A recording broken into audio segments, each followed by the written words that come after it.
Chapter 1099, 1368. Luca Brewster looked down at himself and hurriedly raised his right hand to grab something beside him. Then his grayish-green eyes darkened.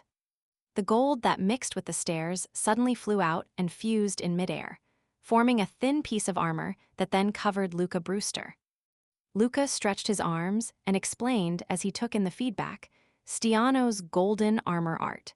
Its defensive capabilities are equivalent to that of a Sequence 5 Guardian. Stiano, Klein asked casually. Luca said in a tone as though he was introducing a famous historical figure, one of the earliest founders of the Moses ascetic order. I heard that Emperor Roselle had previously modified this golden armor art. I wonder what effects it eventually produced. I can roughly imagine, maybe this golden armor has 12 different styles. After muttering inwardly for a while, Klein changed the topic to the main topic at hand. Will Faina Potter and the Church of Earth Mother officially join the war? When Luca introduced the Stiano's golden armor, Audrey opened her eyes and turned her head in a controlled manner. Without any perturbation in her eyes, she looked at the glimmering demigod. Luca sighed and said, regardless of what they were thinking previously, they'll officially join the war tonight. Of course, they wouldn't target Lone for the time being. There's a high chance that they will attack either Lemberg, Masson, or Seger. It's to prevent an extended battlefront and from making too many enemies, which would prevent them from being able to concentrate their strength. Furthermore, the Church of Earth Mother might not be willing to exert too much strength. After sighing, this demigod from the Church of Knowledge earnestly said to the silver-masked Audrey, "What kind of consultation fee should I pay you?" Audrey glanced at Mr. World beside her.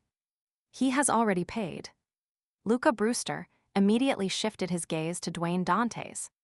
Klein thought for a moment before saying, "Let me ask a few questions." "Please speak." At that moment, Luca didn't look like a demigod at all. Instead, he looked more like a professor waiting to answer his students' questions in class. Of course, if he could take off that set of golden armor and change into a three-piece suit, the resemblance would be uncanny.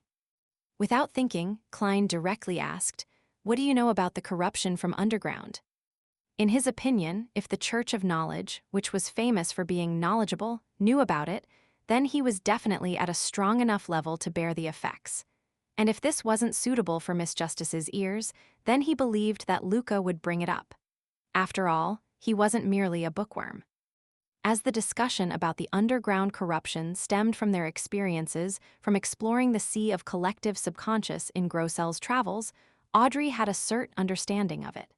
At that moment, it didn't feel as though she couldn't understand anything. She was very focused on waiting for the demigod to give an answer. Luca frowned slightly and said, "I don't know much about it. It's as though just knowing about it will result in corruption in of itself." I've seen a sentence before in an ancient book. The higher the sequence, the more dangerous it is to be closer underground. So the dragon of imagination Anquelt left an extremely deep trauma and some kind of fear down there. Audrey instantly thought of the object sealed in the bronze door of the City of Miracles, Liveside. She then looked at Mr. World beside her, but she didn't notice any changes in his expression. However, Klein made his marionette nod gently, so as to tell Miss Justice that the connections he made with were identical to hers. This made Audrey feel like she had returned to the past. Back then, she was still a low-sequence beyonder of the spectator pathway. There was no way she could decipher any useful information from Mr. World's expression and actions. The higher the sequence, the greater the threat of underground objects. This doesn't make sense. Realizing that Luca was unable to provide more information, Klein thought for a moment and said, "Second question, what prophecy do you have regarding this war?" With the mention of a prophecy, Luca Brewster suddenly became spirited. "It's only the beginning. It's far from reaching its peak. Also, a greater portion of the damage stems from the war and is also present beyond the war. I don't know what it is exactly, though." The war has just begun. Audrey's heart sank uncontrollably. Stems from the war and is also present beyond the war. Is it the apotheosis ritual of Ammon's brother, or is it the advancement of the Black Emperor? Or perhaps the return of Roselle? With a guess, Klein nodded and raised the third question.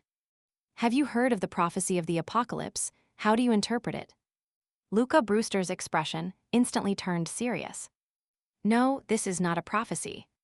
Anyone with the ability to predict the future is certain that the apocalypse will definitely come. God mentioned in his Holy Bible that the apocalypse will happen in the year 1368 in the fifth epoch. Of course, God also said that there will be a Savior.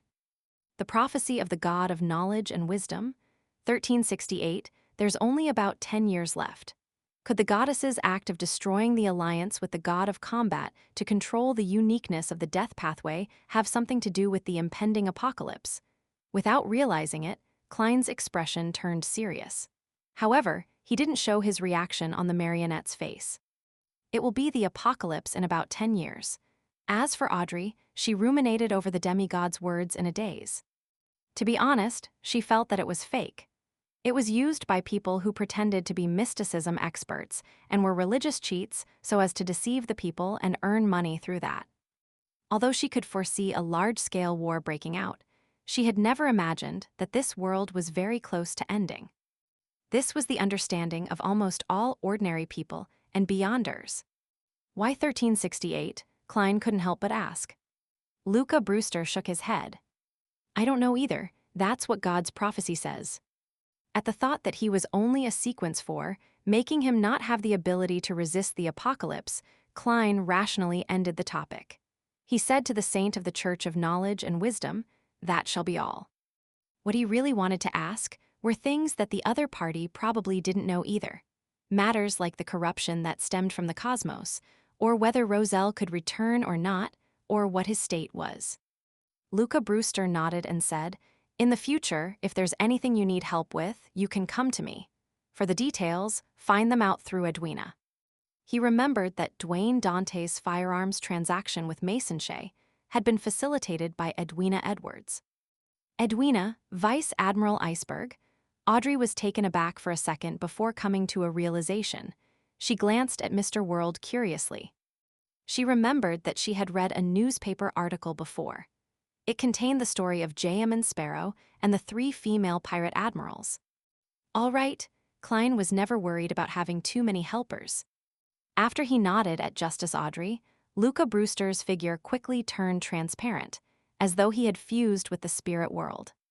Then he disappeared, looking at the spot where he had been standing earlier and then at the hall that no longer had any gold. Klein let out a terse remark inwardly and fell silent for 2 seconds. He then made his marionette look at Justice Audrey. I thought it would be a little more troublesome. That saint had saved himself in time and was willing to trust me, allowing me to plant a psychological cue. Audrey replied with a faint smile, trying her best to appear sincere and humble. Dwayne Dantes nodded and said, this help will be taken into account. Go back as soon as possible. It's very dangerous here. Seeing that a demigod had nearly lost control, Audrey had no doubts about the danger Mr. World warned her about. She immediately used creeping hunger and teleported back to the northern continent through the spirit world. After she sacrificed the human-skinned glove to Mr. Fool and settled the rest of the matters, Earl Hall and his eldest son, Hibbert, returned home. Just as Audrey was about to head out to meet her father and chat with him, she heard her mother, Lady Caitlin, ask in the hall, did something happen again? You came back a lot later than scheduled today. Earl Hall sighed and said, Faina Potter has invaded Lenberg. Extra, extra, Faina Potter invades Lenberg. Leonard, who was wearing a pair of red gloves, got off the carriage. Just as he was about to enter St. Samuel Cathedral, he saw the paperboy waving a newspaper and running quickly across the streets and square. He stopped the paperboy and took out a penny and bought a newspaper. As he flipped through it, he said in a low voice, perhaps it won't be long before the South becomes a battlefield. That's right, Pallas Zorost's slightly aged voice echoed in Leonard's mind. But why am I still staying in Backlund? Leonard muttered in confusion. After advancing to Spirit Warlock, he had already become the captain of a Red Gloves team. The members had been transferred from other teams, including the familiar faces of Cindy and Bob. After the war broke out, Leonard had originally thought that his team would be transferred back to the Holy Cathedral like Sost's team, so as to participate in the battle at the Amantha mountain range.